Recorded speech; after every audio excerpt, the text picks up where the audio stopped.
વિદ્યાર્થી મિત્રો, chapter number 13 ઉચ્ચ કક્ષાની વનસ્પતિમાં પ્રકાશ સંશ્લેષણ. હવે આની અંદર આપણે પ્રકાશ સંશ્લેષણની પ્રક્રિયાનું સ્થાન એની વાત કરીશું. તો પ્રકાશ સંશ્લેષણની પ્રક્રિયા થાય ક્યાં? તો પર્ણમાં થાય. ક્યાં થશે? પર્ણમાં. પર્ણમાં મધ્ય પર્ણ પેશીમાં પ્રકાશ સંશ્લેષણની પ્રક્રિયા થશે.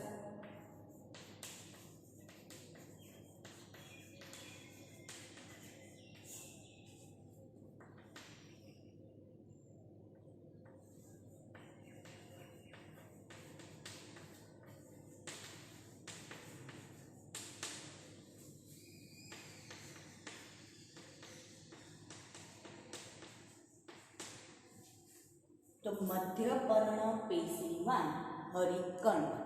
હવે આ હરિતકણ ગોઠવાયેલા કેવી રીતના હોય? તો પરિઘ વિસ્તારમાં હરિતકણ ગોઠવાયેલા હોય છે. હરિતકણ પરિઘ વિસ્તારમાં ગોઠવાય છે.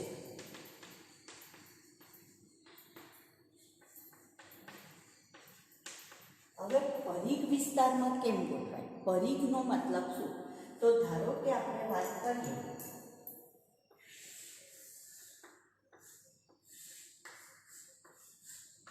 કે આ પર્ણ છે, બરાબર?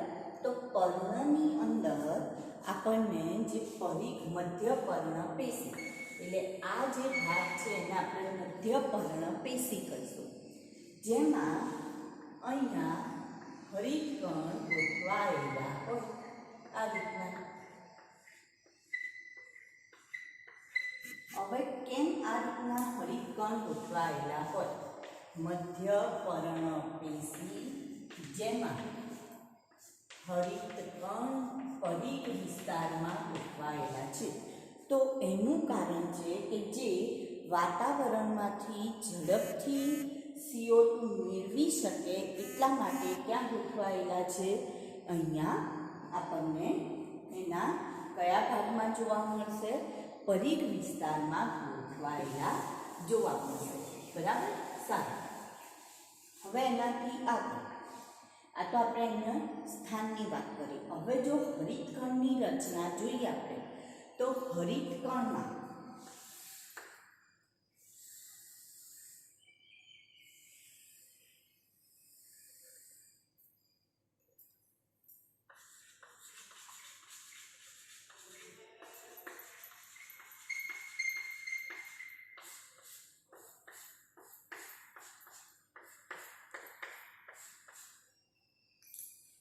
હરિતકણની રચનામાં આપણને કયા કયા ભાગ જોવા મળશે?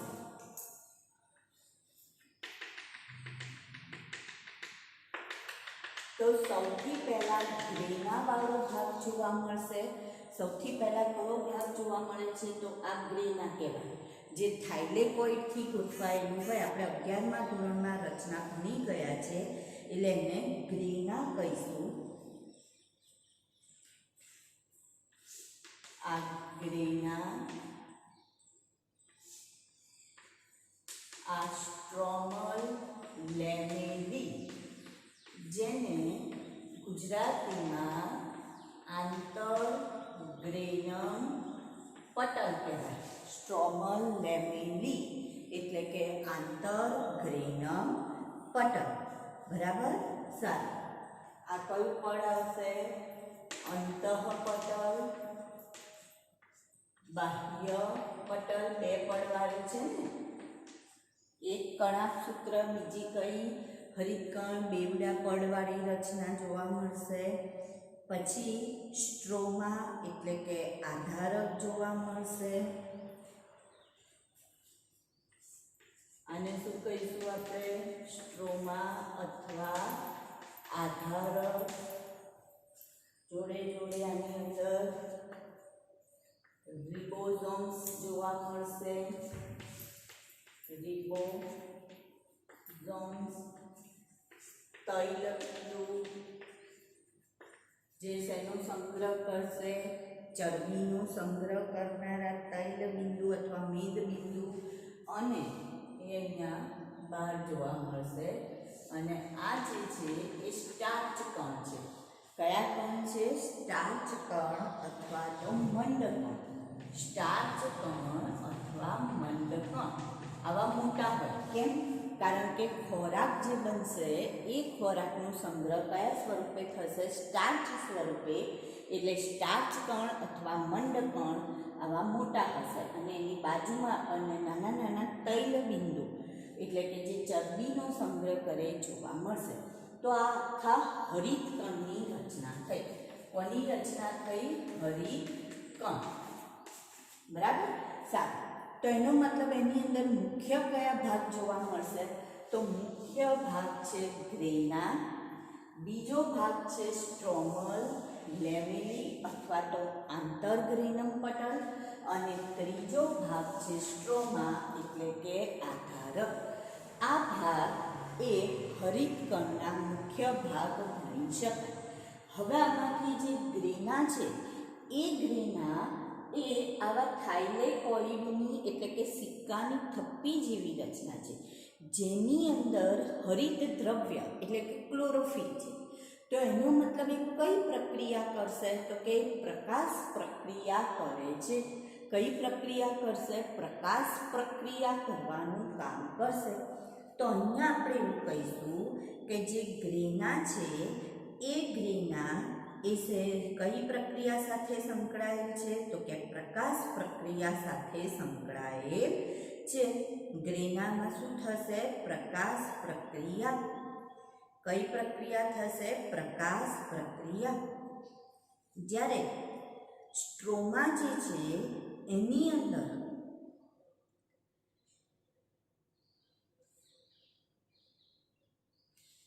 તો એનો મતલબ અહીંયા પ્રકાશ પ્રક્રિયા થશે ગ્રેનામાં. અને જો આગળ આપણે આવે છે કે જ્યારે પ્રકાશ પ્રક્રિયા થશે અને NADPH2 અને ATPનું નિર્માણ થશે, જે આગળ વાત આવશે હમણાં. બરાબર. જ્યારે જે સ્ટ્રોમા અથવા આધારક છે એમાં આ જૈવ સંશ્લેષણ એટલે કે અંધકાર પ્રક્રિયા માટેના ઉત્સેચકો આવેલા હોય છે અને એના દ્વારા ઉત્સેચકીય પ્રક્રિયા દ્વારા પ્રકાશ સંશ્લેષણની પ્રક્રિયા થશે. બરાબર. તો સ્ટ્રોમા જે છે એ ઉત્સેચકીય પ્રક્રિયાઓ દ્વારા CO2નું શું કરશે? સ્થાપન કરશે અને શર્કરાનું નિર્માણ કરશે. તો જે પ્રકાશ સંશ્લેષણની પ્રક્રિયા છે એને બે તબક્કામાં આપણે વહેંચીએ છીએ, પ્રકાશ તબક્કો અને અંધકાર તબક્કો. કેમ બે તબક્કામાં? કારણ કે રાત્રે જ્યારે એને સૂર્યપ્રકાશ નથી મળતો તો એ કયો તબક્કો થઈ ગયો? અંધકાર તબક્કો થઈ ગયો.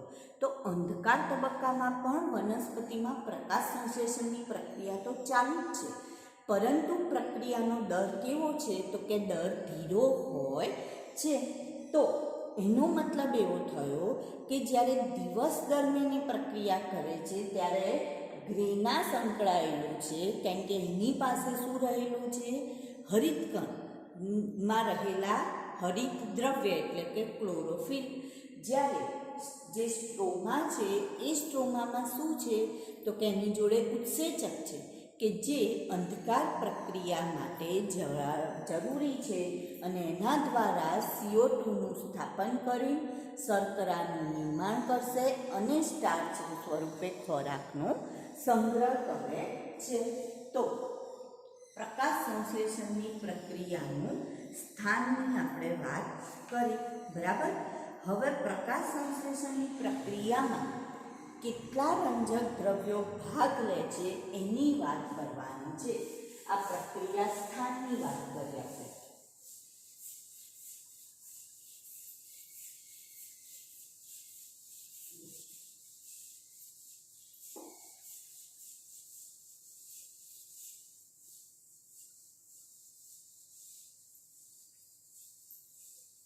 હવે આપણે શું વાત કરીએ છીએ કે એની અંદર કેટલા રંજક દ્રવ્ય ભાગ લે.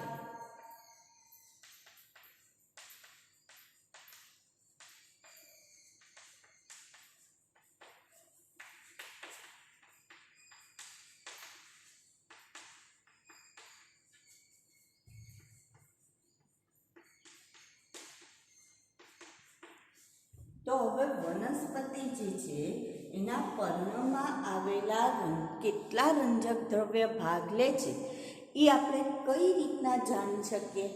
આપણને કઈ રીતના ખબર પડે કે કેટલા રંજક દ્રવ્ય ભાગ લે છે? તો એના માટે એક પ્રયોગ છે કે કેટલા ભાગ લે છે. તો એના માટે આપણે પ્રયોગ શું છે? તો પાલકની ભાજી લેવાની છે. એ પાલકની ભાજીને આપણે ખાંડની દસ્તો હોય એની અંદર ખાંડવાની, એમાં ઇથર નાખવાનું, બેન્ઝીન નાખવાનું, એને બરાબર ખાંડે રાખવાની. આલ્કોહોલ નાખો, ખાંડે રાખો. બરાબર ખાંડવાથી એની અંદરથી પલ્પ તૈયાર થશે. એને ગાળી લો. આપણે જ્યારે એને બરાબર બાફીને એને જો ખાંડીશું તો ઝડપથી ખંડાઈ જશે અને એક લુગદી જેવું તૈયાર થશે. એને ગાળી લઈએ અને જે ગારણ મળે એને ક્રોમેટોગ્રાફી ચેમ્બરમાં લેવામાં આવે. આ રીતની ચેમ્બર હોય જેને આપણે ક્રોમેટોગ્રાફી ચેમ્બર કહીએ.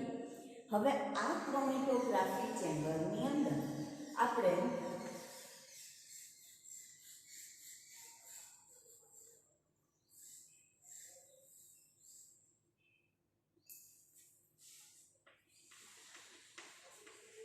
ક્રોમેટોગ્રાફી ચેમ્બર એમાં પાલકની ભાજીનો પલ્પ રેડી કરેલો પલ્પ આપણે આ રીતના ઉતાર્યો છે. હવે આની અંદર આપણે ક્રોમેટોગ્રાફી પેપર મૂકીશું.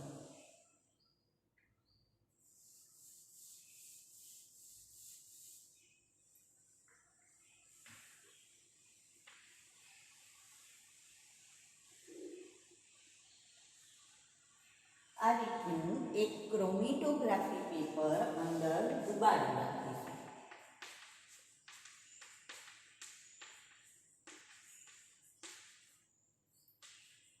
તો ક્રોમેટોગ્રાફી એક એવી પ્રક્રિયા અથવા તો એક એવી આપણને મેથડ છે કે જેના દ્વારા આપણે આ કોઈપણ રંજક દ્રવ્ય, વનસ્પતિમાં રહેલા રંજક દ્રવ્યને અલગ પાડી શકીએ છીએ. તો જ્યારે એને આ રીતના સોક કરી રાખીશું, ડુબાડી રાખીશું, લગભગ તમે એને થોડો ટાઈમ આ રીતના ડુબાડી રાખો, પછી એને બહાર કાઢી દો તો પેપર ઉપર આપણું જે ક્રોમેટોગ્રાફી પેપર છે, આ રીતનું પેપર હતું, એના ઉપર આપણને 4 અહીંયા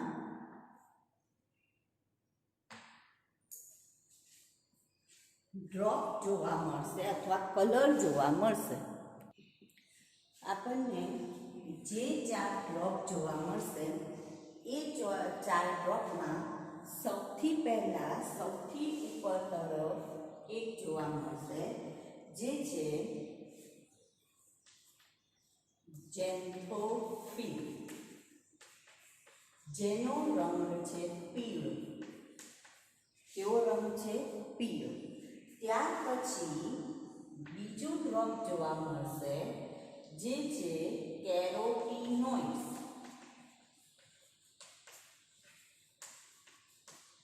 જેનો રંગ છે પીળાશ પડતો કેસરી. કેવો રંગ છે? પીળાશ પડતો કેસરી રંગ છે અથવા નારંગી જેને કહીએ આપણે. કેસરી શબ્દ આપણી ચોપડીમાં નથી વાપર્યું, નારંગી.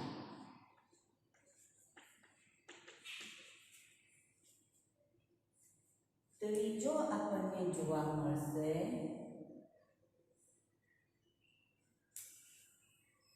ક્લોરોફિલ એ. ક્લોરોફિલ એ જોવા મળશે જેનો રંગ છે વાદળી પડતો લીલો. વાદળી પડતો લીલો. અને છેલ્લે આપણને મળે છે ક્લોરોફિલ બી. કયું મળે છે? ક્લોરોફિલ બી, જેનો રંગ છે પીળાશ પડતો લીલો, એટલે થોડો આછો લીલો. આ ઘાટો લીલો છે, આ થોડો આછો લીલો છે. તો ટૂંકમાં વનસ્પતિમાં 4 રંજક દ્રવ્ય જોવા મળે છે. 4 રંજક દ્રવ્ય કયા કયા? ઝેન્થોફિલ. તમે લીંબુની છાલ જોઈ છે?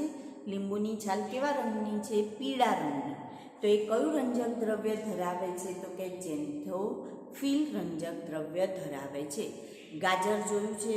કેવા રંગનું હોય? ગુલાબી રંગનું, લાલ રંગનું અથવા કેસરી રંગના જે આવે છે, તો એ કેરોટીનોઇડ્સ ધરાવે છે. એટલે કેરેટ ઉપરથી કેરોટીનોઇડ્સ, જે પીળાશ પડતો નારંગી. ત્યાર પછી ક્લોરોફિલ એ, જે થોડો ઘાટો લીલો રંગ છે, એટલે કે એને આપણે વાદળી પડતો લીલો કહીશું અથવા ચળકતો લીલો કહીશું. અને ક્લોરોફિલ બી, જે થોડો ઝાંખો રંગ છે, ઝાંખો એટલે આછો લીલો રંગ છે, એટલે પીળાશ પડતો લીલો રંગ, એટલે એને આપણે શું કહીએ છીએ? તો ક્લોરોફિલ બી. તો કોઈ પણ જે આપણને વનસ્પતિ છે એમાં આપણને કેટલા રંજક દ્રવ્ય જોવા મળશે? તો કે 4 રંજક દ્રવ્ય જોવા મળે છે. કેટલા રંજક દ્રવ્ય જોવા મળશે? 4 રંજક દ્રવ્ય જોવા મળે છે. હવે આ જે 4 રંજક દ્રવ્ય જોવા મળે એ ચોક્કસ તરંગ લંબાઈના પ્રકાશનું શું કરશે? શોષણ કરશે. આ જે 4 રંજક દ્રવ્ય છે એ ચોક્કસ તરંગ લંબાઈના પ્રકાશનું શોષણ કરશે. અને ખાસ કરીને લોકો 400 થી 800 નેનોમીટરનો 700 કેટલા તરંગ લંબાઈ? 400 થી 700 નેનોમીટર તરંગ લંબાઈવાળા પ્રકાશનું શું કરે છે? એની વચ્ચેના પ્રકાશનું શોષણ કરે છે, જે આપણે દ્રશ્ય પ્રકાશ તરીકે પણ ઓળખીએ છીએ. તો એવા પ્રકાશનું શોષણ કરવાનું કામ કોણ કરે છે? તો કે આ 4 જે આપણા વનસ્પતિમાં રહેલા રંજક દ્રવ્ય છે એ કરે છે. હવે જો આપણે આમનો આલેખ દોરીએ તો આપણને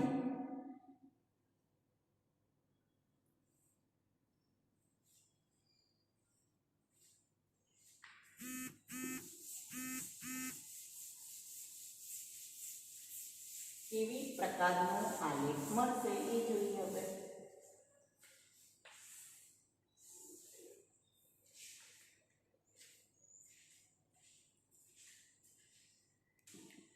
હવે અહીંયા આપણે જોઈએ તો હરિતકણમાં જે શોષિત પ્રકાશ છે એની અહીંયા વાત કરેલી છે.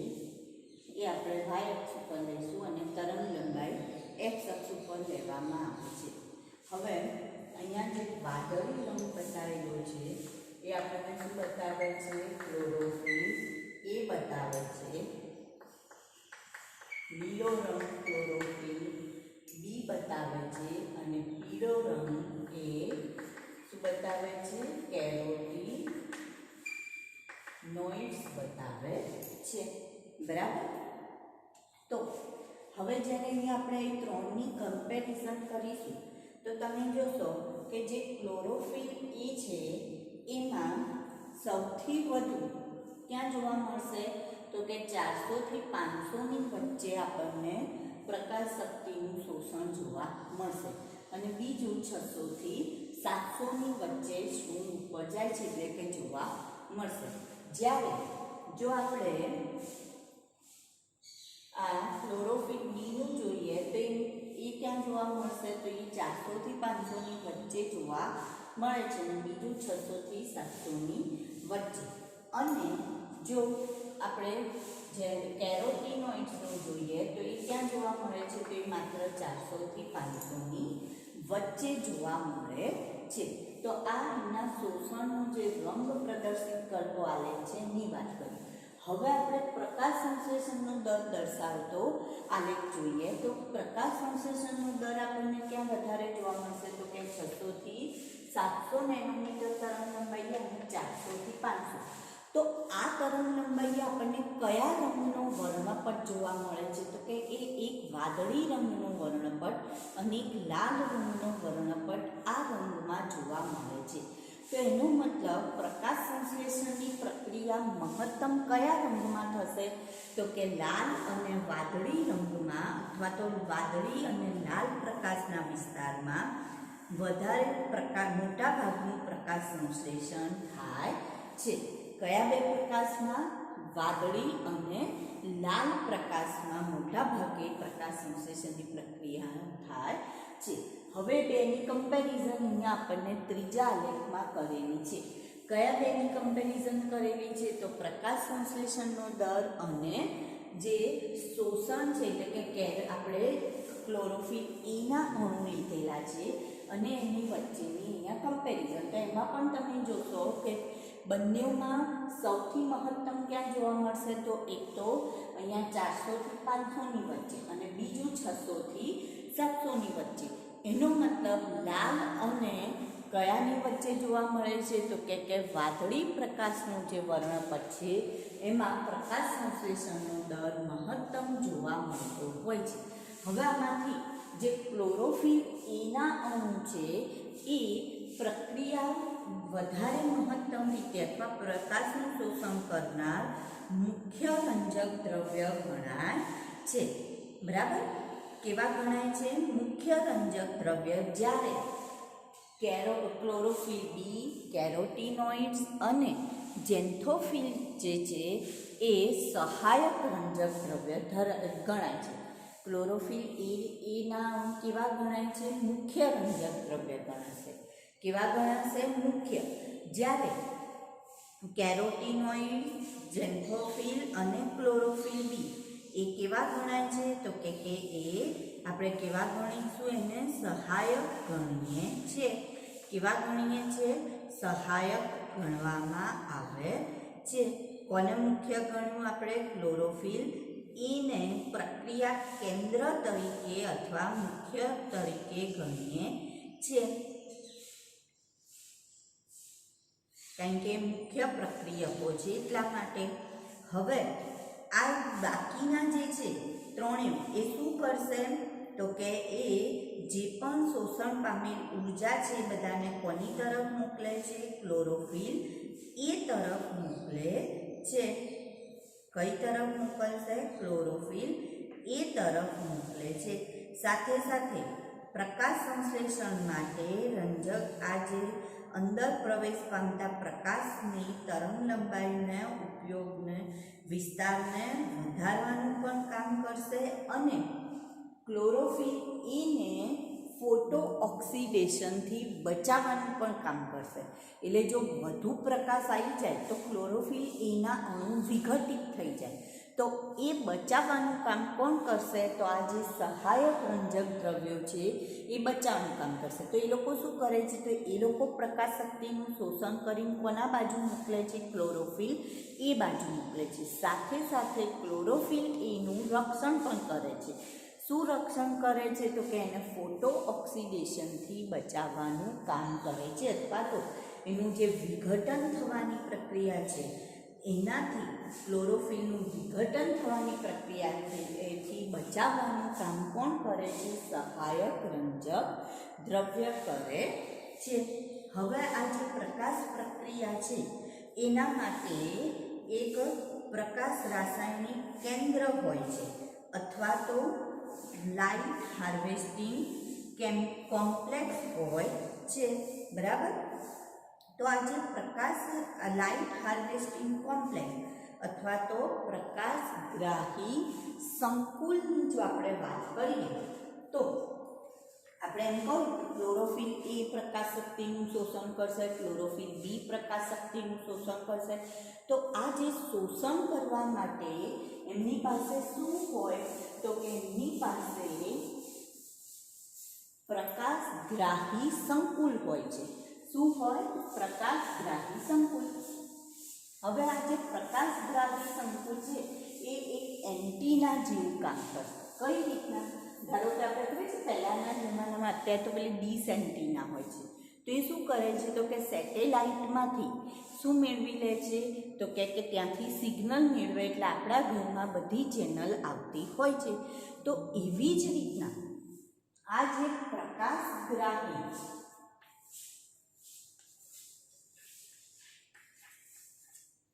આવા પ્રકાશગ્રાહી સંકુલ છે. આ શું છે? પ્રકાશગ્રાહી સંકુલ, જેને ઇંગ્લિશમાં આપણે શેના તરીકે ઓળખીએ છીએ? Light harvesting complex. Light harvesting complex, જેને LHC તરીકે ઓળખાય. Light harvesting complex. બરાબર. હવે આ જે પ્રકાશ રાસાયણિક કોમ્પ્લેક્સ અથવા પ્રકાશગ્રાહી સંકુલ છે એ રંજક દ્રવ્ય તંત્ર 1 અને રંજક દ્રવ્ય તંત્ર 2 ધરાવે છે. શું ધરાવે છે? રંજક દ્રવ્ય તંત્ર 1 અને રંજક દ્રવ્ય તંત્ર 2. હવે કઈ રીતના કામ કરશે? તો સૂર્યમાંથી જ્યારે પણ આના પર સૂર્યપ્રકાશ પડશે, જેને આપણે શું કહીએ છીએ? ફોટોન તરીકે ઓળખીએ છીએ. શેના તરીકે ઓળખીશું? ફોટોન.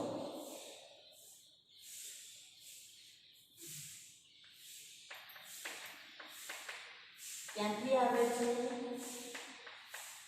સૂર્યમાંથી આવશે ફોટોન. બરાબર. તો આ જે રંજક દ્રવ્યના આ જે પ્રકાશગ્રાહી સંકુલ છે એ પ્રકાશગ્રાહી સંકુલ એટલે કે રંજક દ્રવ્યના અણુ. શું કહેવાય એને? રંજક દ્રવ્યના અણુ. એટલે કે પેલું ક્લોરોફિલ A, ક્લોરોફિલ B અને ઝેન્થોફિલ ને કેરોટીનોઇડ્સ એ જ. બરાબર. રંજક દ્રવ્યના અણુ. હવે આ અણુ શું કરશે? તો જેવું એના ઉપર પ્રકાશનું કિરણ પડશે કે એ ઉત્તેજિત થશે અને ઉત્તેજિત થઈ પોતાનામાંથી શું ઉત્પન્ન કરે છે? તો કે ઇલેક્ટ્રોન ઉત્પન્ન કરે છે. શું ઉત્પન્ન કરશે? ઇલેક્ટ્રોન ઉત્પન્ન કરશે. તો એ જે છે એ ઇલેક્ટ્રોન એ કોને આપી દે છે? તો કે પ્રાથમિક ગ્રાહક તરફ મોકલે છે. કોની તરફ મોકલશે? પ્રાથમિક ગ્રાહક તરફ મોકલે છે. તો અહીંયા આવો એક પથ રચાશે, આ રીતનો પથ. અને આ પ્રક્રિયા કેન્દ્ર છે જે અહીંથી ક્યાં મોકલશે? પ્રાથમિક ગ્રાહક તરફ મોકલે છે. હવે આ જે LHC છે એ બે પ્રકારના છે. રંજક દ્રવ્ય તંત્ર 1, જેને ઇંગ્લિશમાં કહીશું ફોટો સિસ્ટમ 1 અથવા તો PS1. અને બીજું છે રંજક દ્રવ્ય તંત્ર 2, PS2. PS1 700 નેનોમીટર તરંગલંબાઈનું શોષણ કરશે. કેટલા? 700 નેનોમીટર તરંગલંબાઈનું શોષણ કરશે. તો એને P700 તરીકે પણ આપણે ઓળખી શકીએ. જ્યારે PS2 680 નેનોમીટર તરંગલંબાઈનું શોષણ કરશે તો એને P680 તરીકે પણ ઓળખી શકાય. તો રંજક દ્રવ્ય તંત્ર 1, રંજક દ્રવ્ય તંત્ર 2 અથવા તો photo system 1, photo system 2. 700 nanometre તરંગલંબાઈ. તો આ જે ફોટોન આવશે જો 700 નેનોમીટર તરંગલંબાઈનું હશે તો એ PS1 કામ કરશે. અને જો 680નું શોષણ થયું હશે તો કોણ કાર્યરત થશે? PS2 કાર્યરત થાય છે. કોણ કાર્યરત થશે? PS2 કાર્યરત થાય છે. તો હવે આ જે LHC છે પ્રકાશગ્રાહી સંકુલ, એને આપણે એન્ટેના પણ કહી શકાય. શેના તરીકે ઓળખી શકાય? એન્ટેના. જે શું કામ કરે છે? તો કે પ્રકાશનું શોષણ કરવાનું કામ કરે છે. શેનું કામ કરે છે? પ્રકાશનું શોષણ કરવાનું કામ કરે છે. તો આપણે પ્રકાશ સંશ્લેષણની વ્યાખ્યા જોઈ, ત્યાર પછી એમાં સંકળાયેલા વૈજ્ઞાનિકોનો ફાળો જોયો કે જુદા જુદા વૈજ્ઞાનિકોએ એના વિશે કઈ માહિતી આપી છે, કયા પ્રયોગો કર્યા એની વાત કરી. ત્યાર પછી આપણે પ્રકાશ સંશ્લેષણની પ્રક્રિયાનું સ્થાન જોયું. પછી આપણે વાત કરી કે એમાં કયા કયા રંજક દ્રવ્યો ભાગ લે છે.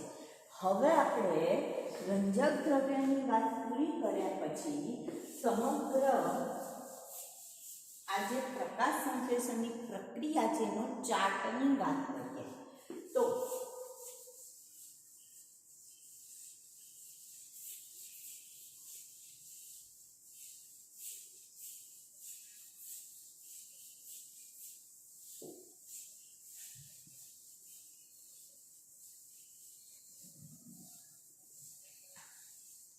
સમગ્ર જે પ્રકાશ સંશ્લેષણની પ્રક્રિયા છે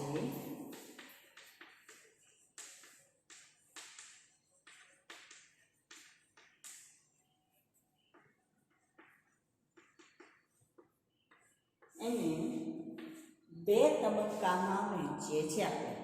પહેલું છે પ્રકાશ તબક્કો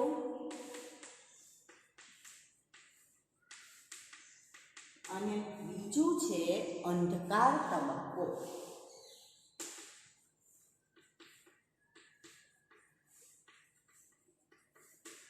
પ્રકાશ તબક્કો એટલે જે તબક્કામાં પ્રકાશની હાજરી હોય છે એવો તબક્કો એટલે પ્રકાશ તબક્કો, જે દિવસ દરમિયાન થાય.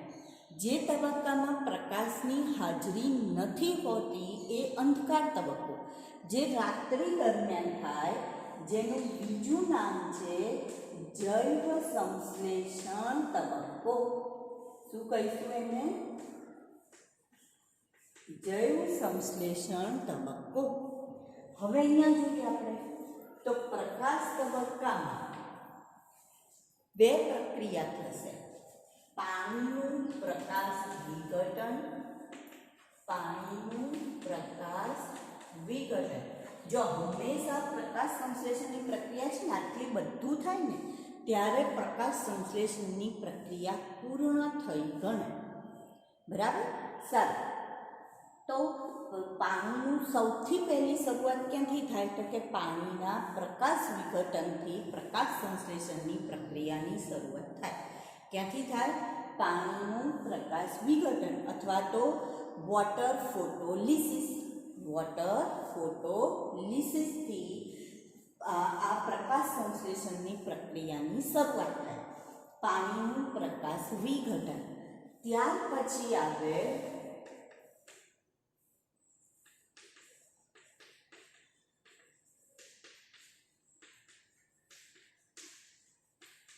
ફોટોફોસ્ફોરાયલેશન, જેમાં ફોસ્ફોરાયલેશનની પ્રક્રિયા થવી એટલે કે એટીપી અને NADPH2નું નિર્માણ થવું. અહીંયા પણ એનું નિર્માણ થશે, અહીંયા તો નિર્માણ થશે. તો એ જે નિર્માણ થશે એનો ઉપયોગ ક્યાં કરીશું? તો કે જૈવ સંશ્લેષણ તબક્કામાં કરીશું. કારણ કે જૈવ સંશ્લેષણ તબક્કામાં એને ઉર્જાની જરૂર પડશે. કારણ કે ક્યારે થાય છે પ્રક્રિયા? રાત્રે થાય છે. એને શું નથી મળતું? પ્રકાશ મળતો નથી, એટલે ઉત્સેચકો દ્વારા એ પ્રક્રિયા થાય છે. તો એના માટે એને શક્તિની જરૂર પડે. તો એ શક્તિ એટીપી અને NADPH2 સ્વરૂપે મળશે. અને કોણ આપશે? તો આ બંને આપે છે. ફોટોફોસ્ફોરાયલેશનમાં ચક્રીય ફોસ્ફોરાયલેશન અને અચક્રીય ફોટોફોસ્ફોરાયલેશનની પ્રક્રિયા થશે. એટલે એડીપીનું એટીપીમાં રૂપાંતરણ થશે. ચક્રીય અને અચક્રીય ફોટોફોસ્ફોરાયલેશન. તો જ્યારે આવી આખી પ્રક્રિયા થાય તેને આપણે પ્રકાશ સંશ્લેષણની પ્રક્રિયા તરીકે ઓળખીએ છીએ.